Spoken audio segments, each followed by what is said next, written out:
Good day, everyone. There, the mic is working. I just want to welcome you all to this afternoon session of Nation in Conversation. So today, my name is Frans van Redlinghuis. I work at Senves, and we are very honored to have this prestigious panel of guests for our session on biofuels. So we're going to delve a little bit deeper and explore the possibility of biofuels. Obviously, it's a topic for discussion, a very hot topic at this stage, especially if you go and look at current fuel prices, etc. So we are going to delve a little bit deeper on the applications that it might have for producers, but then also we are concerned or wondering whether the private sector can also play a role in that. So I just want to welcome you all to our session at Nation and Conversation, and I hope to see you also for the rest of the week's panel discussions that's continuing tomorrow. We're going to look at a short scene setter video where after I'm going to hand over to Theo to start the conversation. Thank you.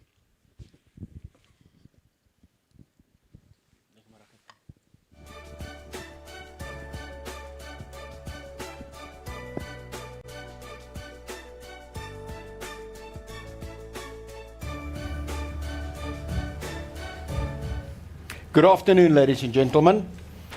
I think it's a very topical question, biofuels, and where does it fit into the future? I think we've all experienced the pain of filling up a tank. We're all watching this. All of a sudden, everybody is knowledgeable and is spending time on something called the Strait of Hormuz. If I talked about it 3 months ago, nobody would have known what we were talking about. But now everybody talks about Hormuz, and everybody talks about fuel and the fuel price and where we are. So this panel, I think, is for us very apt to talk now about biofuels and where does it fit in. But I'm going to start with the Minister, John. I must say, for me, there's always a few things every year in Nampo that stands out. This year, that's standing out is the difference between people trying to make things work and people making noise.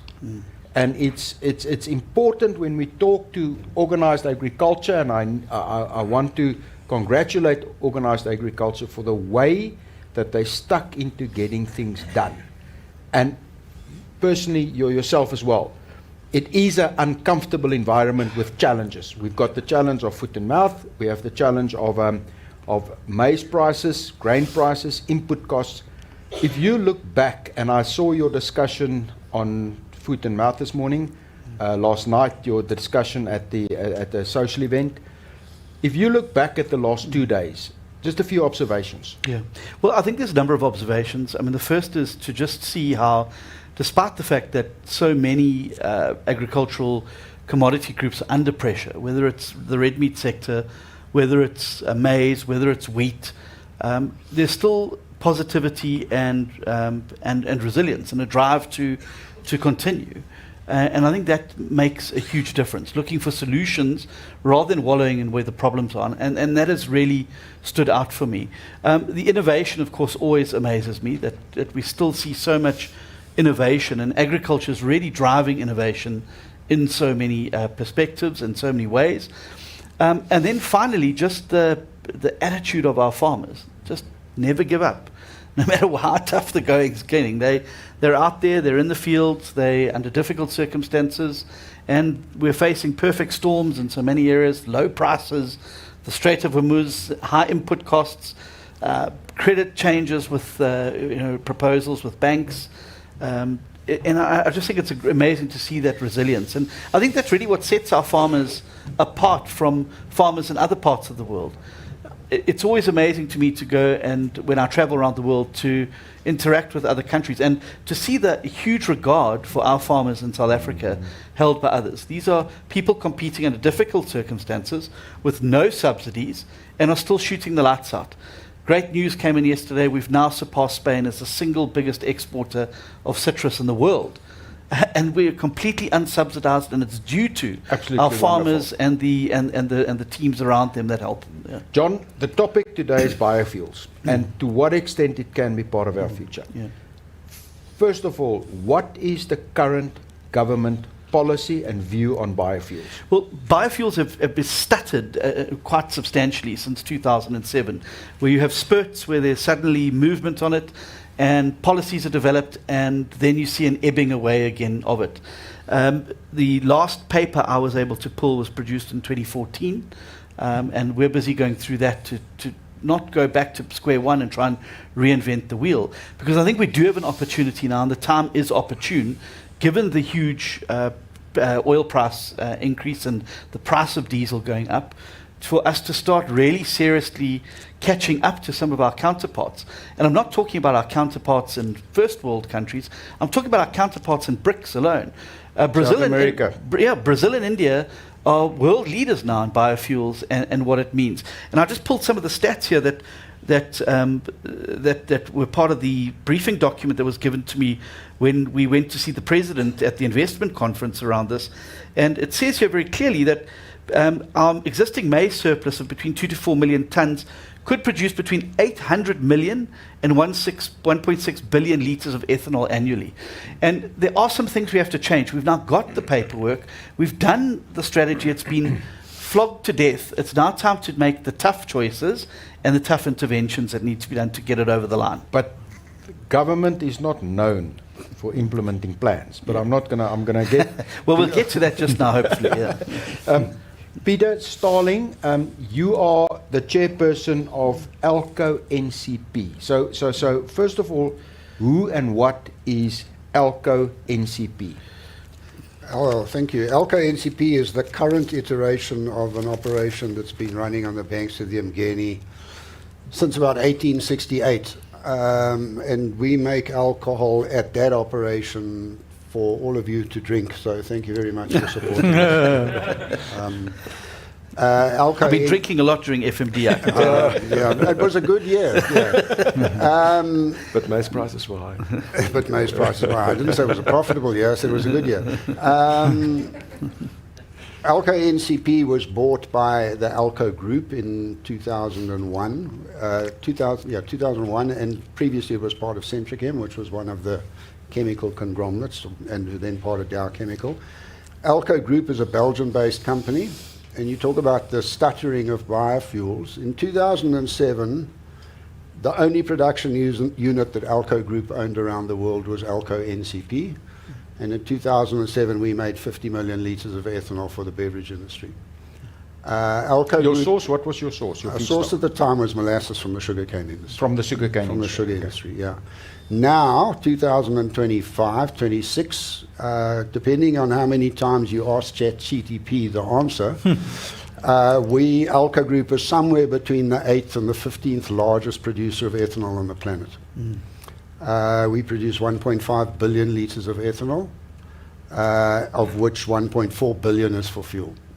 1.4 billion of Ethanol for fuel blending. We have two plants in Europe, one in Ghent and one in Rotterdam, and we have a plant in Canada. in South Africa. Let's just quickly come back to South Africa. What's your current stock that you use? Current feedstock is maize. You moved from sugar to maize.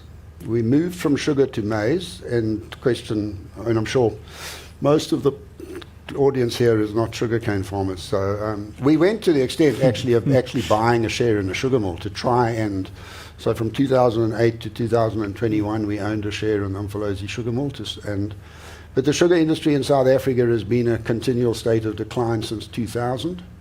Sugar crops. And the maize industry is a high quality. Yeah, so efficient. basically, and we now make 100,000 cubes. So we've invested a lot of money since 2000, to expand, because our markets expanded and our customers expanded, and we couldn't do that with the sugar industry. There was no more raw material. And maize, you got lots of it. Dr. Ferdi Meyer, Managing Director of BFAP. Ferdi, you've done quite a bit of research on this, and John was talking about price movements, and my view is always, one can talk about these things when prices are high, but that's not necessarily what a long-term investor should be looking at. What's your research tell you? Yeah, no, exactly too. It's exactly what John was mentioning. So this is literally our round number 3 of this whole cycle. So if you just think about it, you have high fuel prices or high oil over 100. The moment it goes over 100, maize prices go down, inverse, that's where the margins open up, and suddenly we have this debate again. And then you have the solid companies who've been doing this over some time. We have a opportunity in the non-fuel market currently to do it. So I think principally, if we think globally, the time where the world kicked off in 2000, let's say 5, 6, why did it happen? If you think about the Americans, there was a big lobbying, there was a big push, and there was a lot of, in those times, the government was looking at it saying, you know, these agriculture prices, we are overproducing. Prices were extremely low. Derek, probably your maize prices was around about 80, 90, below $100. And they created market in a certain way, and it fed well into this fuel debate of producing some level of local production. Now, just quickly, I want to add that, remember, agriculture, even in the US, in Brazil, you are producing a bigger share of the local fuel market. In the US and in South Africa also, you can very quickly, you can maybe do it at 5%, 10%, but then it already has a huge implication for your agriculture sector. In and terms of demand, opportunities. in terms of additional demand. Exactly, that you can create. So you can vary your leverage of fuel to agriculture is a significant, fuel market is a huge market. I think we need to understand that. But it's not a fear, it's kind of more an opportunity that you can create in that space. So to you, when just after COVID, I was in the US, we talked to the Soybean Association, and the guys were mentioning higher biodiesel blending mandates coming in, or new support mechanisms coming in, creating incentives on the fuel side in order to pull your grains or your agriculture sector. And that's a principle of this whole model, is you want to create, if they were already anticipating after COVID, after Ukraine war, prices are going to come down, your farmers are going to come under pressure. What are we going to do to support them? And it was kind of this whole debate with fuel and then supporting agriculture. So those are the kind of these cycles. So long story short, the principles remain the same. If we don't create this pool on the fuel side, in other words, if we don't have the form of a blending mandate, And that's the blending mix that people talk about. exactly, and it can be coming in different ways. If we can learn internationally, the people are getting very or kind of different incentives, and Peter, I think you can talk about it in form of carbon taxes, or in a very creative way. But you need that demand to make it bankable. You need that bankable. You need that pull. Agriculture from agriculture side, it's not a push story, it's a pull story. If you don't create that pull, you won't survive the moment. So next year, let's say we have a dry year, maize prices start running up again. If we sort out oil comes down to 70 or 60, your economics at the plant change completely. Derek Matthews, a well-known producer and a well-known person in organized agriculture, and a person that's always happy to join these panels. You have experience, Derek. Yes, my dad, my brother, myself, and 2 other partners in 2005. Maize prices were around 400 Rand a ton. 400 Rand a ton, believe it or not. And very, very much almost carbon copy of what we're experiencing now.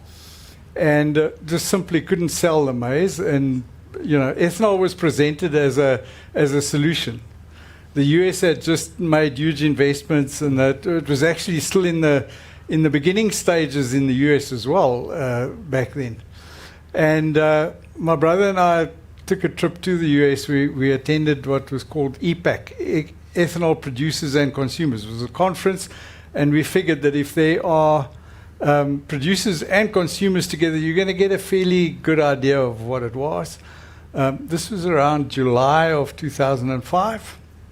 And we came back deciding it's possible, it's doable, we can do it on the farm, and we can make the investment. We saw a solution to value add our maize that was sitting in the silos. We harvested it, we put it in the silos, and we didn't go anywhere with it. Okay, and we commenced building the plant. We built the plant on the farm. By the 11th of November of 2005, we were producing the first ethanol. How long did that take? Well, from July to November. Okay, so it's a few months. So a few months, and that's just from internet studies and stuff like that. There was no, well, I had no budget to be able to afford engineers, etc., etc. So I built a very rudimentary plant. It was sufficient for the market that we targeted. We targeted household fuel at the time. So if you gellify the ethanol you make it a much safer product to use. Of course, you have the emissions benefit and all that sort of thing. The biggest challenge was the calorific value of ethanol is considerably lower than fossil fuels. So you are going to have higher consumption to reach the same energy output. That's just a fact, and you can't change it. So the challenge we had was in the design of the little stove. We had to increase the efficiency to a point where it was actually cheaper to cook a meal on the ethanol stove than it was with kerosene, with paraffin. And I didn't listen to my good friend Fadi, who said to me, Derek, I don't know if this can work. I didn't. John was saying earlier, our farmers, they're just resilient. They keep going. They never say, well, that's exactly it. Never say die. So you tell me I can't do it, I'm going to do it. Really. So I did that, and we were pretty successful at it. But then comes the next challenge is the market. I did not have any budget to change consumer patterns. Now anybody that understands consumers will understand if you've got a consumer that's used to paying X rand a litre for paraffin and you want to put an alternative in place and it's more than paraffin, it's a no-go. Yeah. Irrespective of whether you are presenting a cheaper cooking solution or not, safer or not. It'd take a huge budget to change that consumer pattern, which I unfortunately didn't have. Then an opportunity came up during the 2010 World Cup, or just prior to the 2010 World Cup. I had a phone call about 8 o'clock one evening. Chap from Metro Bus in Johannesburg said, "Can you make me ethanol?" I said, "Well, it depends on what you want. I can make ethanol, but if you wanted 96 to 100% ethanol, no, I can't make it because my plant wasn't set up for that." So he said, "I'll send you a spec sheet." He sent me the spec sheet, and ED95 is a product that's ethanol. It's then 95, so it's 5% additive and 95% ethanol, right? So and its minimum standard was 92. I was consistently producing at 94%, which is a normal single distillation operation. And so during the 2010 World Cup, we had a Scania bus running on our fuel, as a demonstration. So we proved concept, we could do it and everything. The chap retired from Metro Bus before the project was completed, never bought the buses. They were going to buy 70 of these buses. I even built a fuel station in Johannesburg, in Randburg. Put a station, the tanks, everything's in there. They mine supposedly. In my mind, they mine. They are there. I don't know where they are. So then, because Dave, he retired, nobody took up the thing. They never ever bought the buses and so on. Then comes around 2014, 15. I get another phone call. Or Scania brought somebody out, employed in South Africa, and was driving this bus thing, and they got in 2 waste removal trucks, dump trucks, that were going to run in the city. And, okay, can you do the fuel? I did the fuel for them, no problem. I can do anything. And then they said, all right. They were going to buy the trucks. They were going to buy the buses, at least, Bojanala Bus Company. They were going to buy the buses. I needed to sign a guarantee, a supply guarantee. Now, okay, I've got a plant that can do 4 million tons, or I had a plant that can do 4 million liters a year.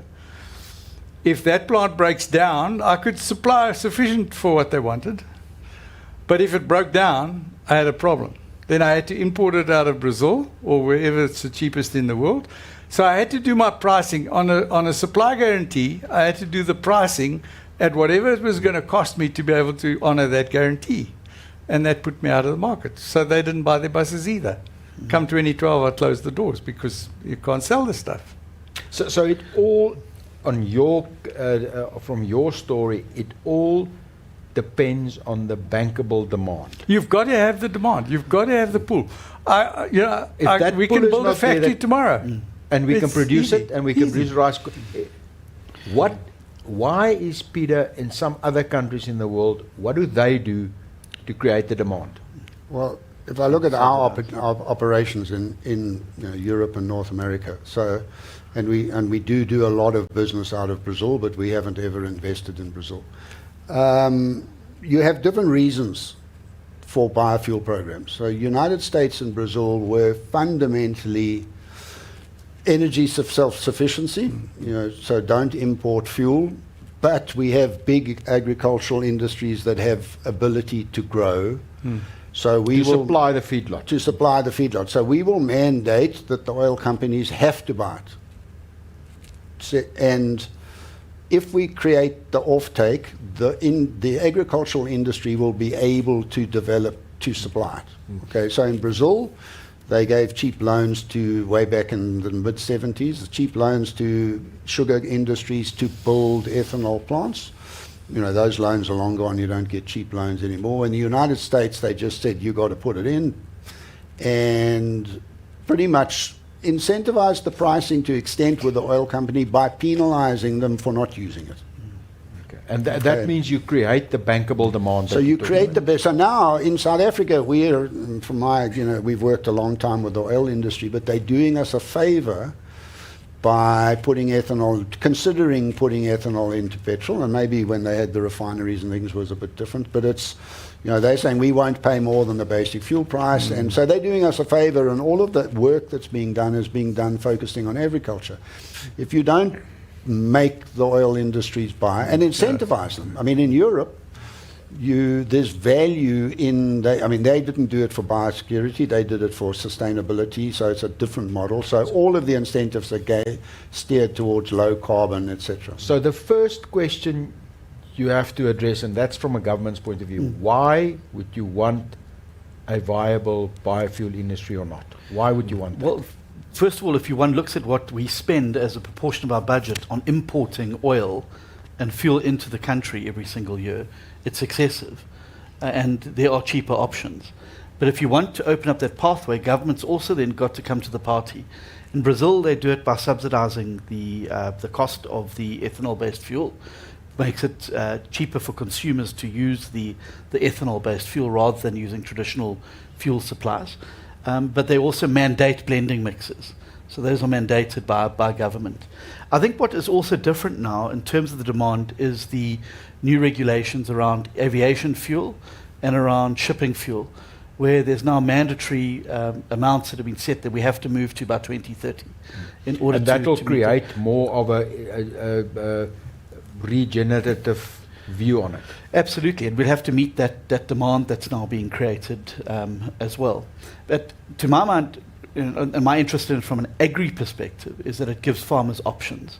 It's another buyer. At the moment, farmers are victims of the international price, whether it's maize, whether it's sugar, whether it's any one of the other products, and they become trapped in having to accept that price. This, I think, would open up options for farmers to be able to then have choices about what they do with what they're producing. Ferdi, I want to talk to you about the price volatility.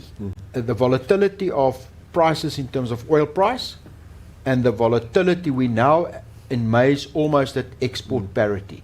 But we're not always at export parity. And export parity is quite a bit of determinants in terms of the size of our harvest, of the price, all of those things.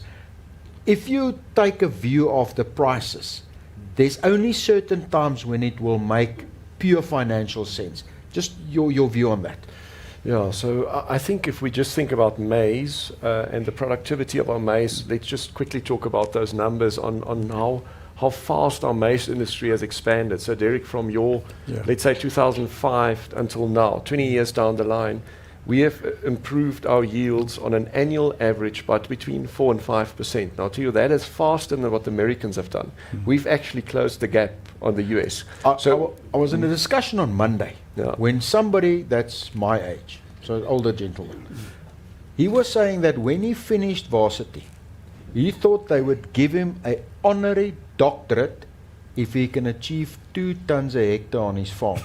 He said today is averaging 7 tons a hectare. And he's got no doctorate, but he's averaging 7 tons. Yeah, so our farmers' ability to adopt technology, to bring it in, and that's why, you know, all these, those regulations and, you know, Grain SA and companies doing a lot of work around that. We need the best technology, and our farmers are hungry for it. They can do it, they've done it. So we are highly competitive on a ton of maize internationally. So if you look currently, we are trading in dollar terms around about $190. And the US is trading at 220. So actually, we are one of the cheapest sources of maize globally currently. So maize, the productivity per hectare has expanded very fast. And you know what has happened? We've lost hectares. So we are now producing on smaller hectares than 20 or 30 years ago. Why? Because of the economics.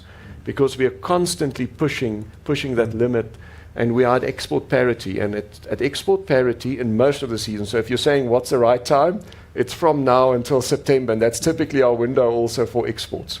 Now, can we do something that pushes us a little bit above that? And I call it deep sea export parity to you. There's a difference in our export parity if we go into the region and deep sea. Deep sea gives us that last knock. We need to fall another 300 rand. And that's the kind of cost of the boat implied in the export. Everything, and that's we wrote an article in Business Day last week where we explained it's actually hitting us twice. The fact that we are now, it's hitting us in the reverse, the higher transportation costs. We need to get the maize out, so it actually dropped our export parity because the shipping rates are even higher to get our maize out into the foreign markets. So that's the logic behind it. And I think if we just look at hectares and how responsive farmers are to any kind of incentive in real terms. So if we look at hectares, we expanded, our hectares went up again in the last 4 or 5 years. Why? We had COVID, we had the Russia-Ukraine war, and there was good climate. So we actually expanded our hectares by another 300,000 hectares. But under these conditions, they're going to fall out again. And we'll have these hectares that can just manage to be competitive at deep sea export parity in the long run. You get these opportunities and blips, but we have land that we can expand in if we don't have to fall to deep sea export parity. And that's always, for me, the distinction. Peter, if you had the opportunity to assist government to write the policy in the South African context, you're aware of the South African context, of our challenges, of where we are. And I'm specifically talking about the maize industry because we are in the maize industry. What would you want to see in a government's positioning on this? What I would want to see, I would want to reduce the focus of government on agriculture and increase the focus on offtake. So focus on what's needed to make the oil come. So what incentives do the oil companies need to make them enthusiastic about using ethanol? One is there's a mandate, but that doesn't make anybody enthusiastic. So you can make people enthusiastic by giving them incentives, or you can make them enthusiastic by giving them penalties for not doing it, which they won't get. So, and that's where the focus needs to be, not so much on what crop can you use, where should it come from. You can create those incentives. You could say you get one tax credit if you use a crop that comes from underutilized land or has a carbon emission of X, and you get a lower incentive if you're using crop that comes from because the lower incentive ones will be the first ones taken, and then people will use. I mean, I used the example in Europe. I was saying it. So in Europe, it's all about sustainability. So carbon emissions are a critical issue. So the interesting thing is our long position at 100 million liters of ethanol a year. Right now, the prices of fuel alcohol are so high that we're exporting our long position from here in 4,000 and 5,000 cube vessels to Europe to put into petrol at our plants in Europe. So to do that, we're exporting fuel to Europe Yeah. because of the share price, because of the price of oil. the opportunity price of fuel in Europe you're- at the and you're- moment, and we are long.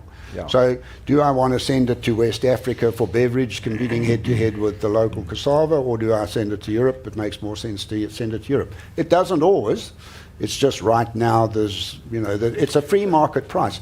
But the point what I was going to, so for us to do that, we have to be certified ISSC, okay, International Sustainability Carbon, and we're the only business in South Africa currently that's done it, and we had to work with grain farmers because they have to be certified. And that's to get our carbon emission per cube of ethanol to below 9 grams of carbon. Historically in Europe, you could sell your ethanol at a premium relative to the ethanol market price for fuel if it was 9. So the oil companies were getting a better tax credit because they were bringing their total carbon emissions, so we could charge more for our ethanol. What's happened over time is everybody has got ISSC systems, so now there's no premium at 9. Now, if you get to 6, you get a premium. So the oil companies are the people that are driving, and that's what I think. Agriculture will fill the gap if the demand They is will created. provide whatever's required. So then, John, if that relies not with if Peter is right and it relies with the department where petroleum sits on it, that's a tight minister to talk to.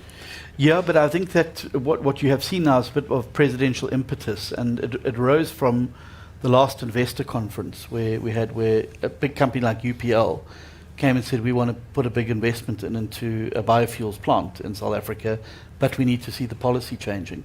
The president then tasked myself and one or two others to now go and come back to him with a plan going forward. Of course, it's going to have to involve the Department of Minerals and Petroleum Resources and Minister Mantashe. But I don't think he's as unreasonable as some people have found him to be in the past. I've certainly had a different interaction with him. But I think that the pressure's now on government to do something about these high input costs in agriculture, but also the fuel price for consumers. And given the fact that the medium-term development plans, one of its core philosophies is reducing the cost of living for consumers in the country, it is now back on the front foot. And I don't want us to lose the opportunity now to push this through. So, of course, we're going to have to involve them. We're going to have to involve the Department of Environment as well. They've got to have input into it. But I do think there's a new, refreshed impetus. We now have a task team that's looking at this, that's taken the 2014 policy and the work that was done there, looking at what's still relevant, what's not relevant, reworking it. Obviously, we'd have to bring in some of the private sector to have a look at that document and to then take it to cabinet and get something concrete done on it. And rather than seeing the petrol price ebbing down again, which it inevitably will if the straits open and the conflict comes to an end, and then we lose the impetus again. I think that. So this is one of those crises we need to use. Yeah, absolutely. Derek, what will it require for you to get back and energetically look at this? Quite a lot. Is that enough said? I've always said that a farmer, initially, in the process of writing the biofuels legislation and stuff, there was this old food versus fuel debate. Yeah. Maize, white meal, we feed it's our staple, food versus fuel. And that never ever worried me, because you just give me a reason to plant the maize and I'll plant it. You just all I need is a reason, and that reason is financial, it's profitability. So if I can have a sustainable profit, so what I'd be looking for now, after trying to push the wheelbarrow for a long time, is somebody that's going to be pulling it, right? You want the market you want to build a factory because of market demand, and then that market demand, it might work today. Whatever legislation we put in place, whatever policies we write or whatever, must understand that it's got to remain sustainable when the oil price is low and the grain price is high. Mm-hmm. And that's where that's where you actually need what Peter was saying, a bankable Yeah. demand. So that- Otherwise, you're going to And that run is out where, of stock. That is where the nice to haves, and by that I mean the environmental benefits, all those nice things that you say about biofuels, renewable, etc., where they become weak. When financially prices are high and oil prices low, then that doesn't count so much anymore. No, so we've got to get it right. I want to come back to you, Ferdi. So we back as a country a free agriculture market. We are supply and demand determines prices. It determines volume of goods. It determines margins. It's a complete free market and want to keep it that way. Yep. But now what Derek is saying is we now have it would be great to have that business now. But in 6 months' time or 18 months' time, El Nino strikes us, the maize price goes up, the Strait of Hormuz is open, the oil price goes down, and now what now? And what free market operation will then still be able to deliver in this environment? Yeah. So I think to you, if, the incentives that Peter was talking about, and Derek was hooking up, if you don't have that model right, you will be in trouble. No. But getting back to how sophisticated our futures market works, and the good crop estimate, a good S&D committee that we know what the S&D ending stocks will be, that will give us in time. Just watch this new season evolving with El Nino in sight. Just watch what's going to happen. The futures market, everybody is already starting to factor in. So it's such an advanced market in the free market space that you already have your S&D. So if you're going to add another, let's call it 500,000 tons, 800,000 tons, it's going to factor it into the market. So I'm not saying that we will not have these high prices, but the way that our futures markets work is the positioning, and there will be it won't be a sudden crisis, oh goodness, we're going to run out. The futures are going to already take that into consideration, and we'll actually, what at the end will happen, we'll probably have a bit of an expansion in land, or the land that we're not going to go and contract because we don't have that buoyancy in our demand side. That will potentially remain in the market. And that's just quickly something on the market side. If we think about South Africa, and when we wrote the NDP back in 2010, we set 3 big pillars of growth. Those were the export-led high-value crops, agro-processing, and the underutilized lands. Those were the 3 big pillars. And if we think about our trajectory of export-led growth, we've achieved big milestone in that space. But if we think about agro-processing, where's our feed demand now? Very low. It's at 1%, 2% per annum. We were growing at 5 or 6%. That's the type of growth that we need to really kick our grain market forward. Otherwise, we're going to probably see some contraction in land as the yields are growing, and we'll have only these highly competitive fields producing at export parity with a growing yield. So we actually have an opportunity to maintain and actually expand into areas that we haven't, or maintain land. Even within a free market system is what I'm picking up. The free market system is already doing it. Yeah. It's already sorted it out first over the last 10 or 20 years. So just keep to it and create that pull on the other side, and the market will sort it out. And I think we've also seen a willingness of government now over this last crisis to intervene with adjustments to the levy. Yep. So it's that type of adjustment to levies that you're going to need to try and help make it more pricing advantageous to be moving to the ethanol. So I think that And I think that, I mean, that's where you have the opportunity to manage those, the gap between high fuel and high maize is because nobody, the interesting thing is maybe our logic says, farmers farm, that's what they're good at, and people that oil companies distribute petrol, and investors invest in ethanol plants or in agriculture is even in the U. I mean, the biggest producer of ethanol in the world is a company called Poet, American organization, and it partners with agriculture, slightly different, but it runs the plant. It's not a farming company, but it partners with farmers or it builds its own. My only other comment is, that free market and that growth thing, what would I suggest to government and to the minister is the 2% mandate is too low to make anything happen, because 2% is 240,000 cubes. Our plants in Europe, I mean, we're a beverage grade, so we're at 100 million litres. We're a big beverage company on a global scale, but we're minute in fuel. Our plants in Europe are close to 400,000 cubes. One's over 700,000 cubes, and you've got 240,000 is the total mandate. You'll maybe build one factory here. What would you kind of guesstimate? Where should that be, the blending mix? I think you said the blending mix it can grow towards. Okay, so but you don't start at the floor. It's got to be Make it 8% or make it 10%, but it's if it's available, and then your incentive. So if there's only 2% available in the beginning, then there's only 2%. Derek? Yeah, it's the challenge is going to remain. It's when when the things have changed. Then have we got the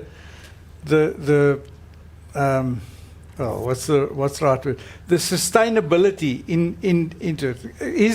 Is government is the incentive going to be able to be sustained? Now that is a huge question mark to me, because I mean we know what the country's finances look like. And I can't see how they can possibly commit to a long-term sort of, to these incentives that are going to cost the fiscus, and unless there's that level of surety. When John was talking just now, I was just thinking, my question to you, John, would be how fickle is that willingness now to do something? It can change overnight. Yeah. And then, then you've got somebody who's invested huge amounts of money in building a plant or whatever the case may be, and you're down the tubes. Yeah, I think that the incentive there for government would be doing a cost-benefit analysis on what we're spending on importation of oil on an annual basis and what it means for percentage share of the budget vis-a-vis what it would cost you to guarantee or maintain a subsidy or incentive at the price point level over the longer period. And I would venture to say, and I mean I've got the figures here, I haven't had a good look at them for a few weeks now, but I would venture to say that we would save money in the longer term by moving towards a system that moved away from an over-reliance and the amount of revenue we spend in a volatile rand dollar environment on purchasing fuel and oil into the country versus what we would then spend committing to a longer term commitment on the pricing point to keep the incentive there in the longer term. Let me ask, we've got, I'll come back now. Is there any at this point, we've got about 15 minutes, any questions at this point from the audience? Yes, there's a question. Thank you. My name is Johan Hofman. History is kind of repeat itself. 20 years ago, we've exactly got the same problem. We started a biofuel company in this country and we wanted to build 10 plants to actually take away the surplus of this country. We had finances, everything. We had the commitment from government at that stage. And unfortunately, the corruption at the end asked us, what is the in for us? We had the finances and we didn't want to give bribes, and at the end, maize was banned from ethanol production. You can't use maize for ethanol production. Now that's the history. It's now 20 years later, we're still there. The biggest thing here is you have to be able to use maize for ethanol. That's the first thing that had to change from government. Then there has to be a market for it, as Derek already said and you stated here. So there must be a market, so there must be a blended in from the petrol companies. The third thing is to sustain food security in this country. Farmers must make a profit. Current prices, we can't make a profit. Even with 7 tons a hectare, we can't make a profit. So, and the other thing is we must now from the beginning allow people to use lower grade of white maize, which is not suitable for food production, for ethanol production. I think this is a biggest thing now in the short term that will help the industry to reinvest in biofuels in South Africa. Thank you. Thank you very much. Any comment on that, Derek? Theo, I think, yes, Johan's right, but I think in a sense it's a bit of a dangerous place to be. Because as a farmer, I don't want to grow poor quality maize. No. I don't want to be dependent. The system cannot be dependent on just the poor quality maize. There shouldn't be any, the demand for maize should be high enough that the prices stay sustainably at a profit level for farmers. Simple as that. So whatever we do has to create the pull that Fad is talking about. Yeah. You've got to make and ensure sustainable demand. No. And the food security one was a bit of a fuffy as well, to be honest with you, because if I certainly look at the numbers that have been presented to me, a biofuel, even with a 5 to 10% mix, is not going to have an intrinsic effect on food security in any way, shape. And I'll have reason or to form. grow the stuff. I'll grow more hectares. Our farm, expand. our farm was traditionally a maize farm. The maize was our main crop. It's long gone not a maize crop anymore. There was a period of 4 years that I didn't put one single maize kernel in the field because I couldn't make money on it. We're there again. No farmer in his right mind today can plan to grow a maize crop next year because he cannot make money on it. And that's just a terrible place to be. This is where biofuel comes in as an additional demand pull factor in maize. Absolutely. All right. Any other questions before I come back to the panel? Any other questions? So is it then as simple as a minister signing a document?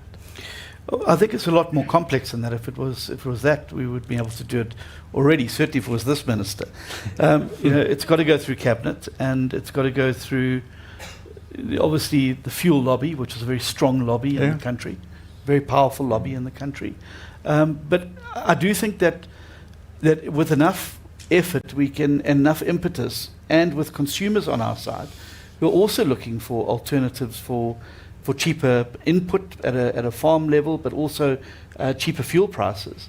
I think that the tide is with us, and what we can't do now is allow the tide to go out again. And then we're back at NUMPO in 10 years' time, and we're back talking, not talking about the 2014. We're talking about Steenhuisen's plan from 2026 that now has to be resurrected. I think we need to make a move. We've been left behind. We are way behind our BRICS counterparts. I think Brazil's on a 27% mix in 2015. 27 and talking about moving to 32 with the current oil 2015. prices, India's been above 15 for a long time. These are peer countries of ours. So the time to strike is now, and to get it done and dusted before we start to hit the terrain that Derek's referring to, where we ebb out and then everyone forgets about this. Again, there is another form of impetus that our sugar industry is in deep trouble, and they see this as well as a way out of a large part of their problems. They've been hit by cheap imports into the country. I think you've seen the problems with Tongaat Hewlett and what that means for the sugar industry. There's a lot of upward pressure from the sugar industry now on DTRC and agriculture to get this thing over the line now, because they see this as the sunrise after them being hit with the sugar price problems, but also with the tax, the health tax, etc. On sugar. that they've been suffering with. They see this as a way forward for them to bring sustainability and viability and profitability back into the sugar sector. Peter, from your point of view, if we were to get government's proper commitment to assist with the demand, and I'm talking about specifically now your proposal demand from the fuel sector, either a pathway or a blending mix from day one on the way to a pathway, given that you're involved internationally, do you believe there is sufficient capital that will be willing to invest once the rules are changed? Capital is not complicated. Is if there's a market opportunity that's secure and the risk is reasonable, okay, for the return, then you will get an investment. You'll get the return. Is we've invested a lot of money over, since the group bought us. When they bought us, we were 25 million litres. We're now 100 million litres. So we've invested a lot of money in a market that's completely free market, but we have a view that we understand that market. There is demand. Everybody likes drinking alcohol, which is useful. We're competitive in Africa. And you have to go to a certain scale. And that's where we steer a million miles away from a push market, because if you're secure that the oil companies are going to have to buy it, and that you can manage a floor price, and that would be the nuance of is so that my investment doesn't go underwater when the maize price goes up, or the sugar price goes up, and ultimately, you then if you have enough capacity, you'll get to free market pricing. But then you would invest. But there is countries that got it right. India. There are companies that got it right, but it has required no choice, and all of them inquire incentives or mandates or regulations or things. My concern, again, in here my recommendation is all of the focus to keep the input needs to be on the side that very little has been, which is the demand. And two, you need to make it bigger, because your point about the sugar industry, at 2%, you convert one sugar mill to ethanol, and sorry for you, the 2% mandate's now full. Nobody else can play. So you've got a lot of, we stood from the outside, got quite a lot of conflict and positioning between sugar industry, maize industry, because there's like one bite at the cherry and nobody else gets a chance. And that's where the mandate needs to be. And that's why the 2% makes no sense whatsoever. Correct. Yeah, it's got to be more. Yeah. We're slowly starting to come to the end of the discussion. That's my boss sitting there. From your point of view, you look at the overall agriculture sector. What we're discussing here and the opportunity, is this something that could play a major role in specifically the maize industry and the stability of long-term sufficient maize production? Yeah. So, and I think too, there are, to your question, I think there are production side as well as demand side. So we're talking here demand, and 100% to your side, to your right. I mean, strategically, if we think about our NDP 2050, what are the next big tickets that we need to get right? And the reality is that we've outgrown a lot of our local markets with the capacity that we have, with the technology that we have, with the productivity that we have. So we will have to look at more innovative way to create processing, exportation, and we're talking now. And creating the demand. So whether that's chicken meat exports or beef exports, we talked about the whole livestock sector, the industry on that side. And in that way, what does it mean for local consumers? We can create, agriculture can make a contribution towards our crisis around unemployment. We cannot solve all of it. We are in relative terms, but in rural areas we have huge multipliers. And I think that's the story that we're still not quite effectively getting across. What are our multipliers in these rural communities? We talk about them loosely, but we need to get those numbers right, and then start to do the sensitivity analysis around the fuel market, because the debate's going to come. Oh, but we're going to sell maize for fuel, and we're going to run out of. It's going to come, Derek. It always that comes. debate will come, and that so we need to be prepared in a much more advanced way of running the numbers, and I think, John, you referred to that, saying those 2 out of 10 years, let's call them 2 out of 10 years, where we had a severe drought, and the maize prices run to import parity. How do we deal with that? How do you manage with that? How does the investor manage in that space? Yeah, but I just want to say this is not, luckily, we don't have government intervening where you suddenly have these ad hoc. The market is going to see it, and the market's going to create, and they're going to import in time. And the imports will flow in at the coast. If you have, for example, these mills, you guys are sitting at the coast for a very strategic region, but there could be inland operations. So you'll have these imports flowing in. You'll have white moving completely out of feed, yellow coming in, supporting that. The market has done this before. We have a very advanced market. So I think we can actually, if we're not going to do it, let's say the devil's advocate, if we turn this thing around, if we're not going to do it, we're probably going to see a contraction of hectares. In maize, yeah. In maize. In all grains. Yeah, because it's, the most competitive hectares that make profit will remain. The others, you'll kind of put it again into some kind of a layover, a crop rotation type of thing. Yeah, we have soyas in the game, which is great. It's just boosting our maize yields again. So that pocket is extremely competitive, but it will respond to profitability.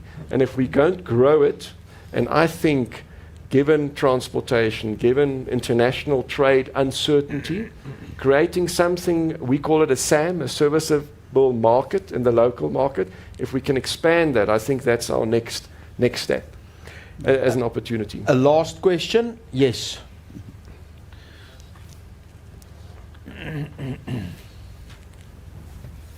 Thank you, Thea. You focused on maize now, but there are other crops that and other commodities that can possibly also go through that.